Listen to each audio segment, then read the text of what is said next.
In a moment, James Stewart as the six-shooter. Tomorrow night here on NBC, there's a complete lineup of both music and laughter for you. On the musical side, there's the Dinah Shore Show, followed by Songs with Sinatra. For humor, the Bob Hope Show, followed by the Phil Harris Alice Faye Show. Then comes Can You Top This? And your nightly visit with Fibber McGee and Molly. A great Friday night lineup of programs, all of them heard only on NBC. James Stewart as the six-shooter.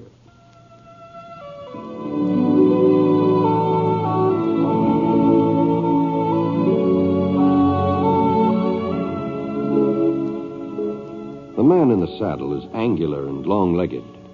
His skin is sun-dyed brown. The gun in his holster is gray steel and rainbow mother of pearl. Its handle unmarked. People call them both the six-shooter.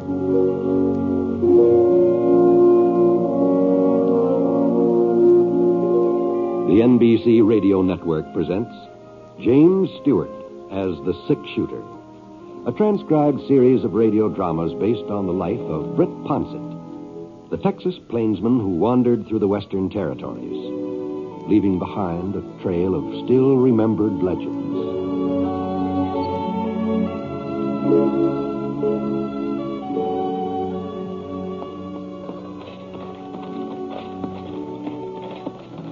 We'll be turning in here, Michael. Huh?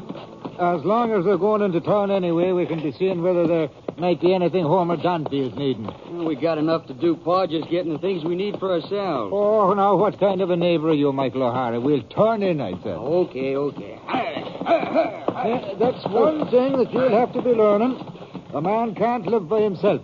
And there's many a time Mr. Danfield's done us a favor. Yeah, sure. Hold on. Ho. Mr. Danfield! It's Sean O'Hara, Mr. Danfield.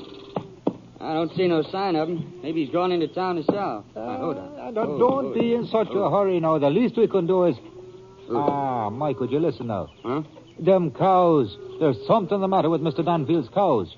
Reckon they're hungry, Pa. That's what it sounds like to me. That's more than hunger that's troubling them animals. Come on, boy. Now, we'll have a look. Oh, now, Pa, wait. Michael. All right. Like as not, Mr. Danfield ain't going to appreciate us butting into his affairs. He's always been able to run this farm without any... Look there, would you look? Aha. Yeah, they've not been milked, that's what it is. The sun's in the middle of the sky and they've not been milked. Yeah. I knew there was something wrong here. I felt it the minute we pulled up in the yard, so I did. Maybe Mr. Danfield's sick. Maybe that's it, huh? Well, sure, and I hope that's all it is. But when I get one of these foreboding feelings, well... Mr. Danfield! Well, try it, Pa. See if it's locked. Oh, no, I don't know. It doesn't seem right to enter another man's house when he's not That's for his own sake, ain't it? Here. If he ain't home, we'll leave him a note explaining the way... Pa. What is it, Mike? Over there, across the room by the sofa. Michael, that's Mr. Danfield.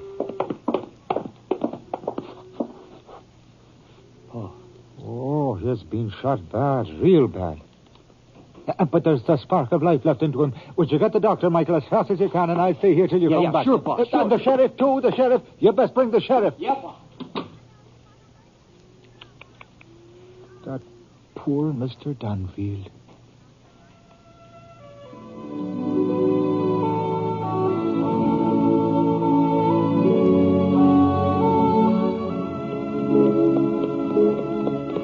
I'd expected to reach Pearl City before nightfall, but it looked like I'd been a mite optimistic.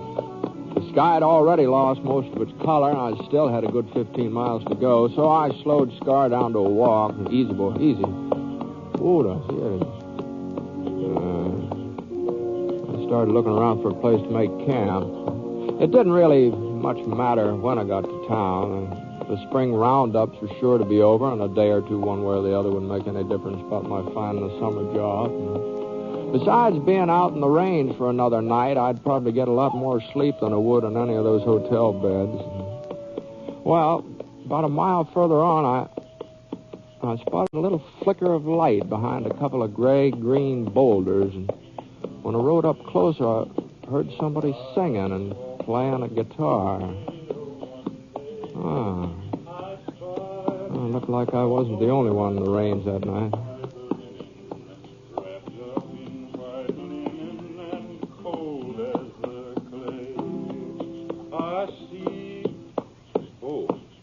Howdy. Howdy. Wow, that sounds real pleasant. Mind if I use your fire for a spell? You're more than welcome to it, mister. Climb down from your horse and make yourself at home. Wow. Thanks very much. I'm heating up some beans. There's plenty for both of us. Well, that's mighty considerate of you, but I've got some grub of my own here. Well, there's no point in wasting it, is there? Like I said, I got more than enough here. That is, if you don't mind eating beans. No, I reckon that's what I'm carrying, too. My name's Ponsett, Britt Ponsett. Well, I'll be darned. Huh? I sure heard about you, Mr. Ponsett, and that gun of yours. Yeah. Well, I'm Toby Yeager. I'm pleased to meet you, Yeager. Here, just let me get my guitar out of your way so you can sit down. Oh, thanks. I hope I didn't interrupt your singing. That sounded real pretty. It just sort of helps to pass the time, especially when I'm alone. Mm-hmm. You care to try a tune, Mr. Ponsett? Oh, no. I'm afraid I'm not much of a singer. You just go right ahead. Well, ain't anybody going to hear us, excepting a few coyotes, and they're not likely to be very critical. What do you say? Shall we give our vocal cords a little exercise while we're waiting for them beans to heat up? Well, as I said... Come on, I like that third verse.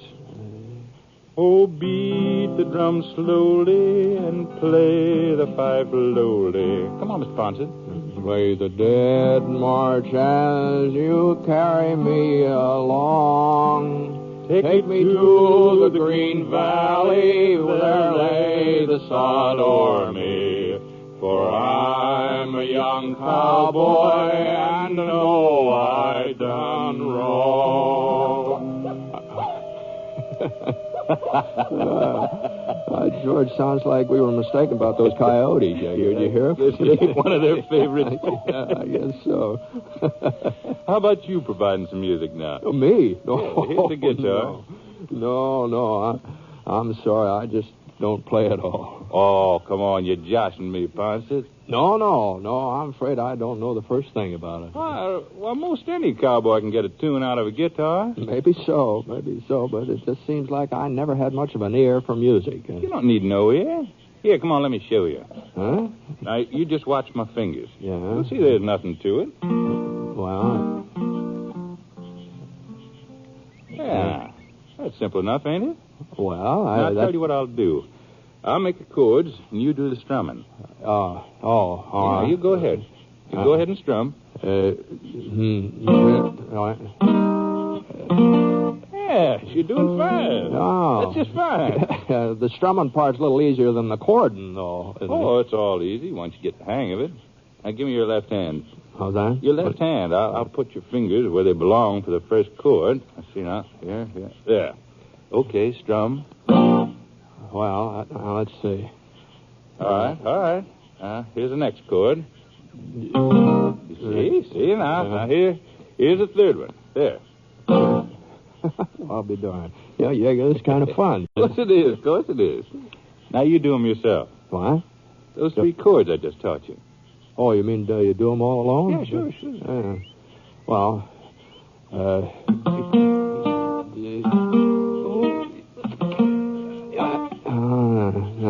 no, this contraption just isn't for me. Oh, you mustn't give up yet. A little more practice, you'd be a first-rate guitar player. No, that's mighty flattering, Yeager, but I think I'd better stick to my humming. Well, you go right ahead. Now, play some more. I mean, that tune you were trying to teach me, that sounds real pretty. you mean this one?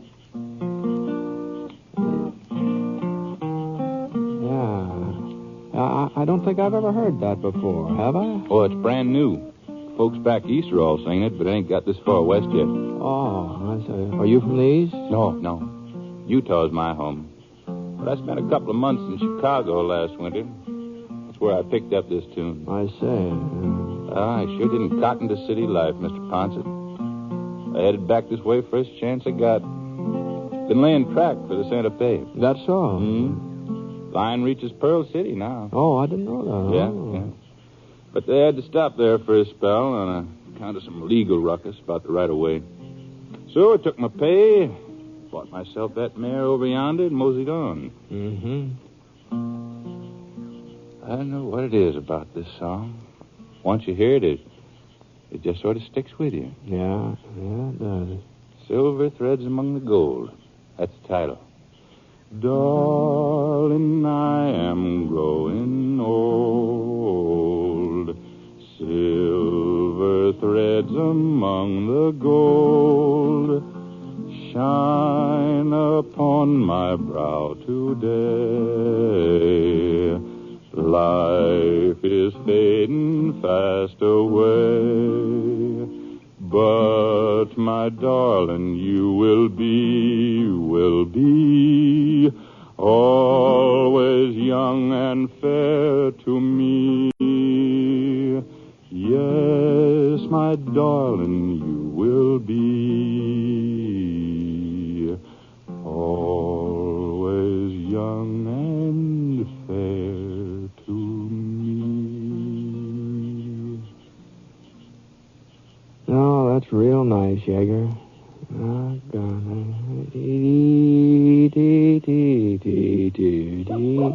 Uh-oh. Oh, there they are again.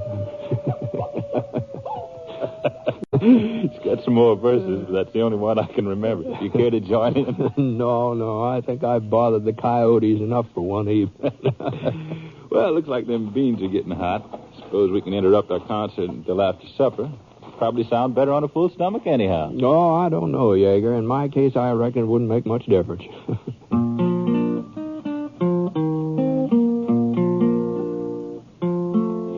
Well, we had our fill of beans, and then Jaeger picked up his guitar again, did some more singing. What with the music and all, I felt kind of sleepy, so I spread out my bedroll. And the last thing I remember is hearing that guitar as I dropped off.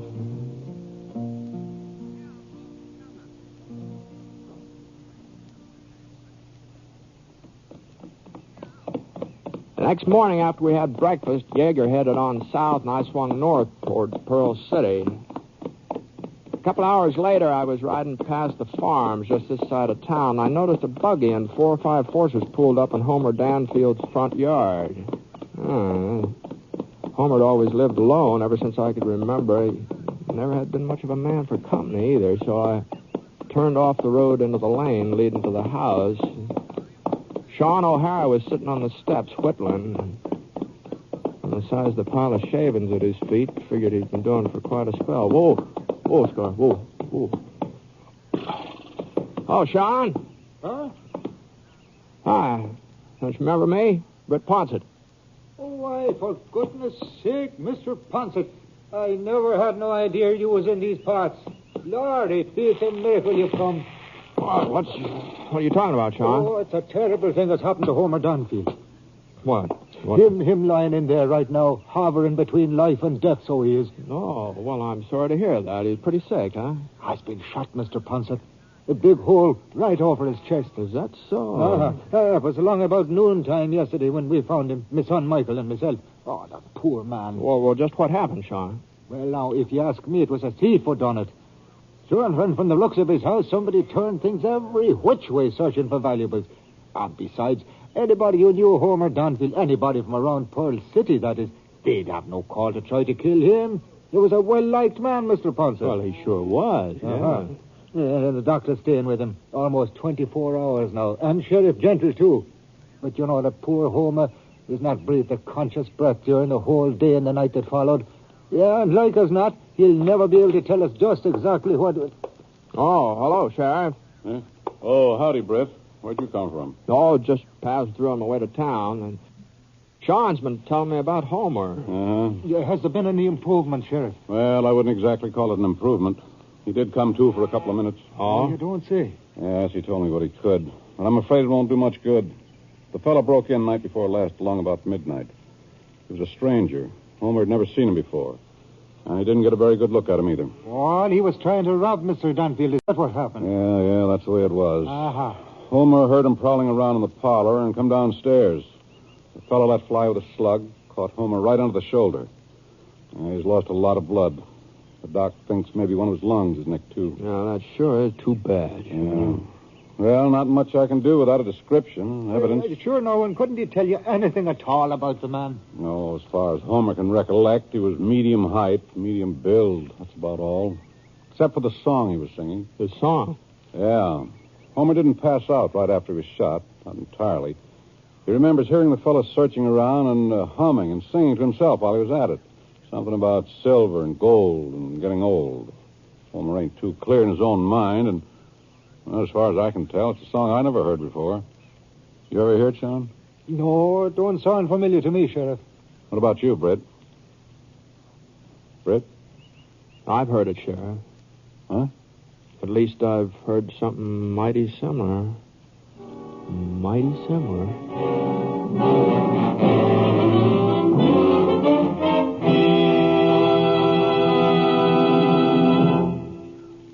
We'll return to James Stewart as the 6-shooter in just a moment.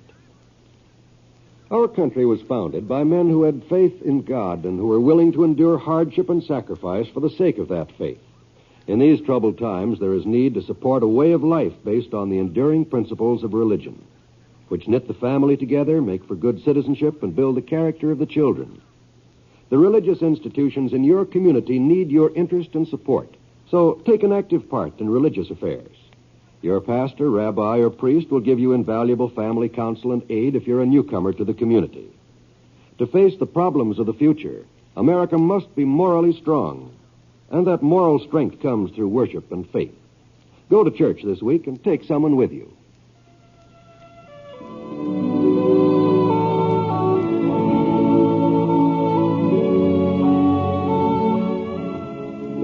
Now, Act 2 of The 6-Shooter, starring James Stewart as Britt Ponsett.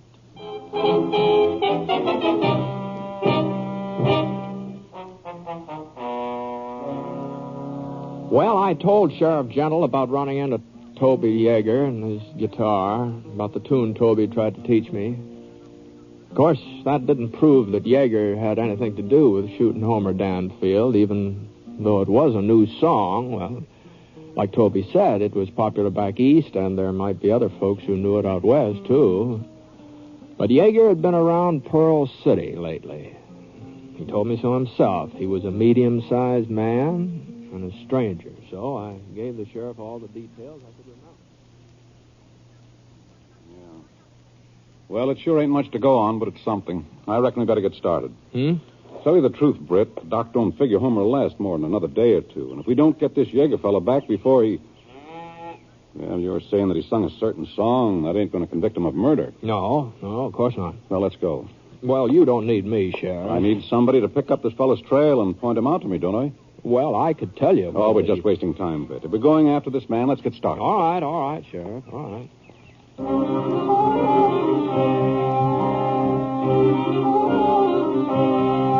It took us a couple hours to ride back to the place where Yeager and I had camped for the night. When we'd split up, he said he was heading south, so the sheriff and I looked around for his trail that way. We didn't have too much trouble finding it. There was only one thing. He hadn't gone south, leastwise not for very long. As soon as he hit Little Creek, a mile or so from the camp, he turned west towards Saddle Mountain. We were able to make pretty good time the rest of the day, and that trail didn't look like he was in too much of a hurry, so I figured maybe we'd been gaining on him. We didn't stop for supper. We just kept right on going, and even after nightfall, there was enough moon so we could still make out his tracks. Well, about 9 o'clock, we were moving through the pass between Saddle Mountain and Porcupine Peak. We're getting pretty high up, too. Not very many trees, just a scrub pine every once in a while. Easy, Scrub. Whoa. Hold up a minute, Sheriff. Huh? I thought I heard something. No, I guess I was wrong. Or maybe the wind's changed. Here. No. There it is again. You hear it? Hear it? Yeah. Yeah, he must be up there. Right around that bend. Think we better move in on foot. No, I rode up on him last night. He seemed tame enough. Well, okay.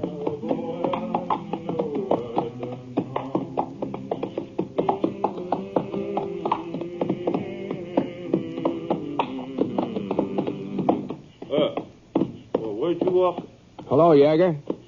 Why, Mr. Ponsett, thought you was heading other way. Yeah. I sort of changed my mind.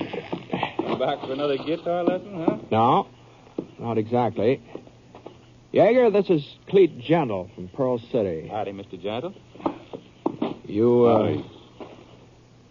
You two never met up before, Jaeger, while you were working in Pearl City. No? No, not that I recollect. Why? Mr. Gentle's the sheriff there. Sheriff? That's right. Well, I was only in town for a few days, and I was sort of on my good behavior.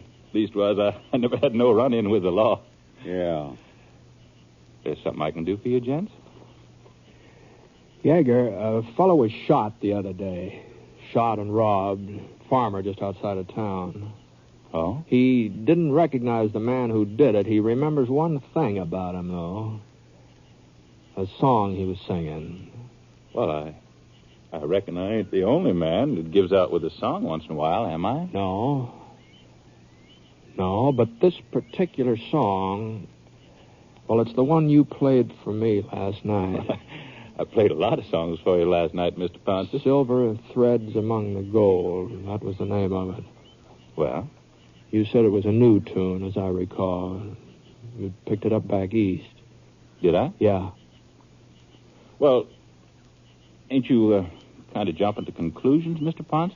Nobody's accusing you of anything, Jaeger. Well, then just what is it you want? I want you to come back to Pearl City with me. Let Homer Danfield take a good look at you, see if he can identify you. Danfield? Yeah, that's the man that was shot.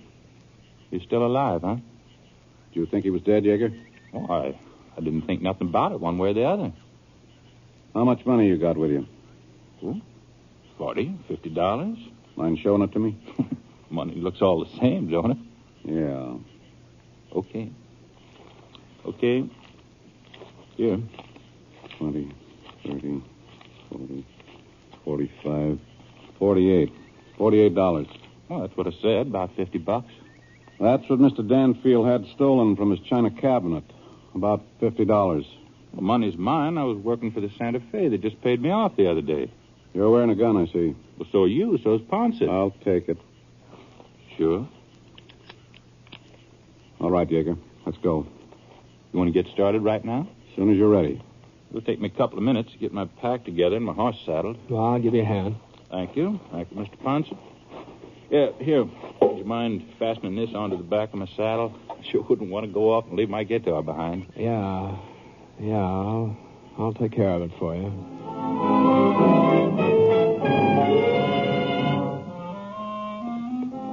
Well, we rode all night, the three of us. Nobody did much talking, but every once in a while, Jaeger had let loose with some humming, some singing. He sure didn't seem very worried about what had happened when he came face to face with Danfield. I couldn't make up my mind. Maybe it was just that he had a clear conscience, or maybe he was putting up a good front for our benefit. Anyway, along about 6 o'clock in the morning, we were riding past the O'Hara farm. That meant we were almost there. Danfield's place would be next. Sean O'Hara came running out of the barn carrying a pail of milk, and when he saw us, he set the milk down and gave a holler. Hey, Sheriff Jenkins, hold up a minute, Sheriff. Whoa now, whoa there, whoa. Oh, Scar. Morning, Sean. Aha. So you found the fellow you were looking for, I take it. Yeah, we found him. Well, it's sure too bad you went to all this trouble. All right. What do you mean? Poor Mr. Danfield. He is no longer with us. No. He passed away a little before midnight last night. God rest his soul. Oh. Tell me, Sean, did he say anything more before he died? No, Sheriff, not a word. I see. Well, Looks like you won't have no more use for me, Sheriff. You ain't going to prefer charges of murder just on account of a song I happen to sing to Ponce, are you? Well, I guess he's right, Sheriff. yeah. All right, Jaeger. Here's your money and your gun. Thank you. Well, so long, gents. Come on, boy. Jaeger. Yeah? I don't know whether you had anything to do with this or not. I guess nobody will ever know for certain, except you. I guess that's so. But you'll know it, Jaeger. And if you did it all the rest of your life, you'll know it. That all you wanted to tell me, Ponce? That's all. Well, so long. do you think, Britt? Did he do it? Sheriff, I just don't know. There's some coffee in the kitchen if you'd be liking a cup. Thanks, Sean, but I'd better get in town. Uh-huh. Hey, well, how about you, Mr. Ponset? Yeah, I reckon I could use a cup of coffee. Well, I'll be seeing you. Take it easy. Sure.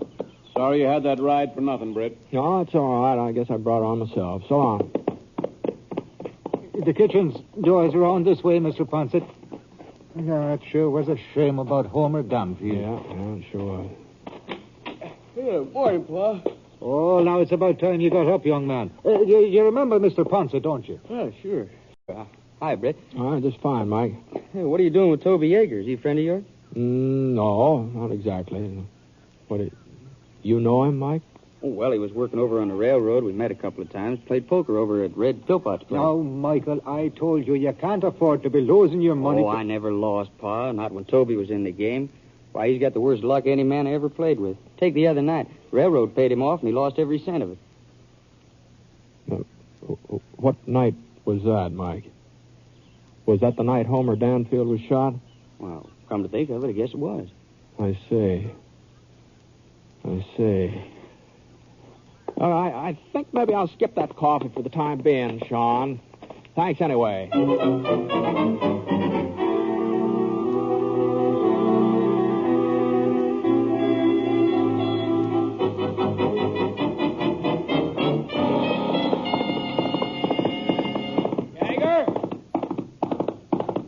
Yeager? Huh? Oh. What is it now, Ponset? Let you and me go into town, huh? What for?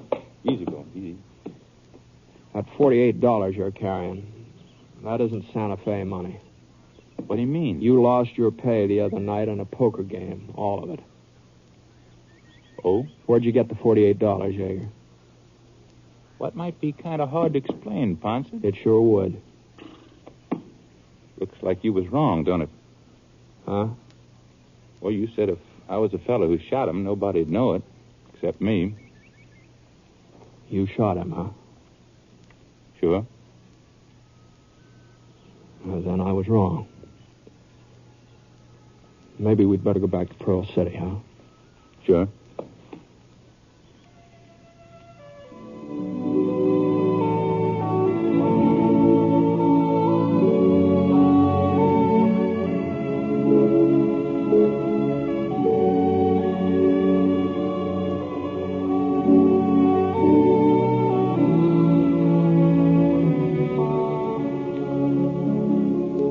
The Six-Shooter is a transcribed NBC Radio Network production in association with Review Productions. It is based on a character created by Frank Burt and is written by him.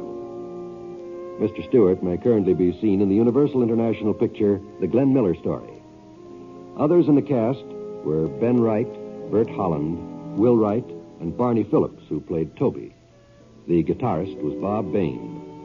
Special music for this program was by Basil Adlam, and the entire production is under the direction of Jack Johnstone. All characters and incidents were fictitious, and any resemblance to actual characters or incidents is purely coincidental. Oh, by the way, you'll be interested in knowing that the Six-Shooter has been chosen for broadcast to our men overseas through the facilities of the Armed Forces Radio Services. This is John Wall speaking.